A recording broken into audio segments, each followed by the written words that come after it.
You're listening to the Slavic Literature Pod, your shelf help guide to all things Slavic.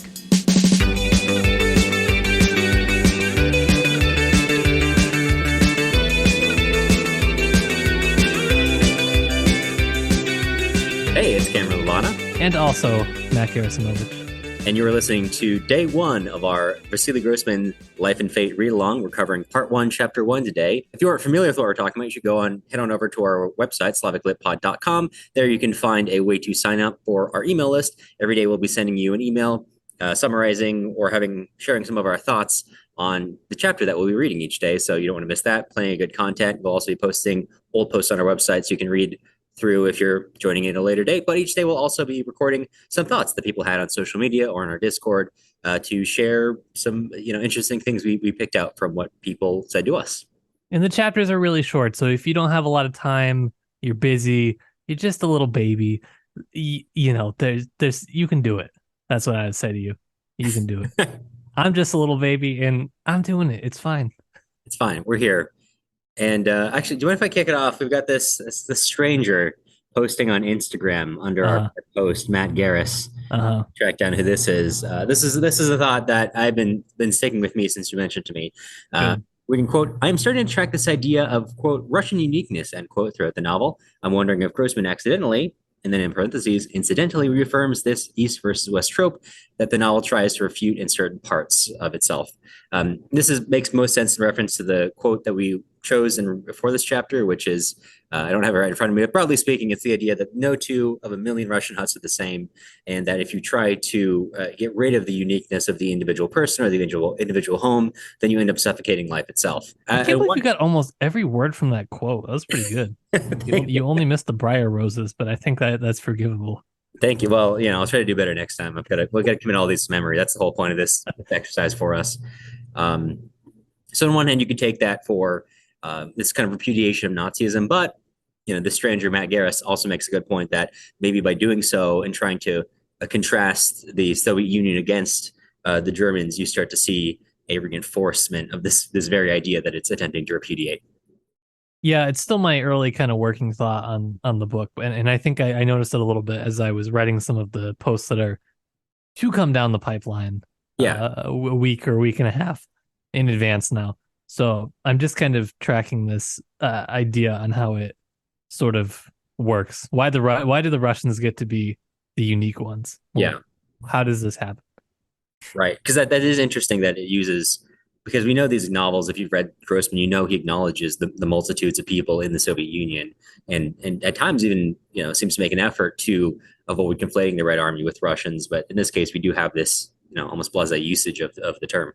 Yeah. And there is some differences with how the word Russian is used overall in the Russian language. But I do still tend to think that I don't completely buy 100% in on that as an explanation for why that would be personally. Sure. Well, it's a developing theory. We've got a couple hundred chapters to go. It is.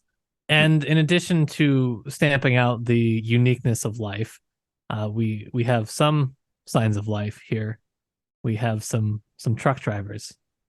And your question that you wrote today was on how you sort of come away from this really kind of large scale quote on kind of suffocating life itself, and then it just breaks down into what is essentially guard talk, for lack of a better word. And so I was wondering why you were interested in that today. Yeah, well, I think this one, there's a comment from our Discord. For now, we're not going to share names, but in the future, we're going to actually go ahead and ask people if they're interested in having their names being shared. This is just the thought we had as we started recording, but I thought this person had a pretty good response. They write, "The conductors are doing something that pretty much every working person does," and then in parentheses, complaining about staying late and how inconvenient it is, and parentheses, "but the job is running the trains to the camps. It helps underscore how human connections and empathy have been stripped away." In my mind, this is tied to that broader, contrast between Nazi ideology, those people contained within Nazi ideology, and the, opposing Soviet Union, the Russians. And so I think that basically was the takeaway I was looking for, what I was thinking about when I wrote that question. Yeah, I mean, there's some horrible lines. Someone else from our Discord today said that they were going to they knew already that they were going to be sad based on the way that the first chapter had shaped out. And there's already some horrifying lines in the way that they're buried within just what is sort of a basic conversation. For instance, if it wasn't for all this disinfecting the wagons, we'd be back home by supper time. I mean, just lines like that, which are horrible to be, an afterthought to having supper.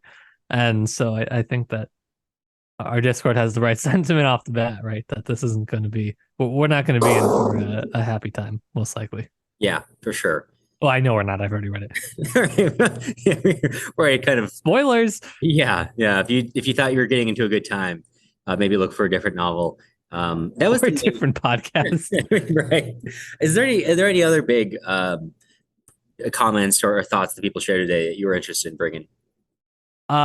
We had a lot of good comments today. I was actually I was out doing stuff today, and I was just like freaking out over. I literally couldn't even keep up with all the messages I was getting on Instagram and Discord.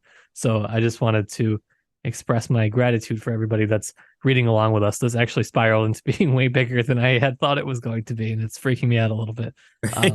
But I also wanted to encourage anyone who's listening that's not either in our Discord or on our Instagram to follow us along, leave your comments, and interact with us, because we have a really good group of people that are reading along, and I'm really excited because I think I'm going to get, honestly, a lot more out of this than I did my first time reading. For sure. Each day we're trying to keep these pretty short. We're doing these little short episodes. We're not doing well so far.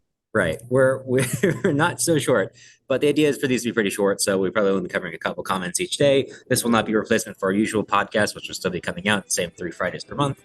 And I think that's all we're looking to cover today. So thank you for everyone who contributed. Thank you to everyone who's listening. And if you are not already in a Discord, not already signed up for our reading list, you can do so on our website, both of those things. You'll hear from us again tomorrow.